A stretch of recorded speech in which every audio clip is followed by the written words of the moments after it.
नमस्कार. ब्रेकनंतर पुन्हा एकदा आपलं स्वागत आहे. प्रभाग 17 मध्ये भाजपाचे चारही उमेदवार मोठ्या मताधिक्याने जनतेच्या आशीर्वादाने विजयी होतील असा विश्वास तुळजापूर नगर परिषदेचे नगरसेवक सुनील रुचकरी यांनी माळवाडी हडपसर येथे बोलताना व्यक्त केला. तुळजापूर परिसरातील मोठ्या संख्येने नागरिक माळवाडी हडपसरमध्ये स्थायिक झालेले आहेत.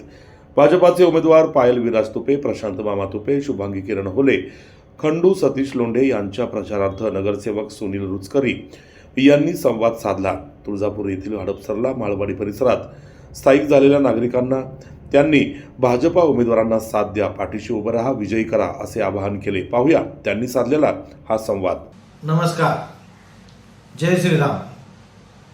मी सुनील संभाजीराव रुचकरी, नगरसेवक, भारतीय जनता पार्टी, तुळजापूर. पुणे महानगरपालिकेच्या निवडणुकीमध्ये प्रभाग क्रमांक 17 मधून खंडू सतीश लोंढे, सौ शुभांगी किरण होले, सौ पायल विराज तुपे, प्रशांत मामा तुपे हे भारतीय जनता पार्टीकडून अधिकृत उमेदवार आहेत. तरी माझ्या सर्व मतदार बंधू भगिनींना विनंती आहे, सर्वांनी भारतीय जनता पार्टीचे अधिकृत उमेदवार यांना प्रचंड बहुमताने विजयी करावे व आपल्या भागाचा सर्वांगीण विकास करावा ही विनंती. जय महाराष्ट्र.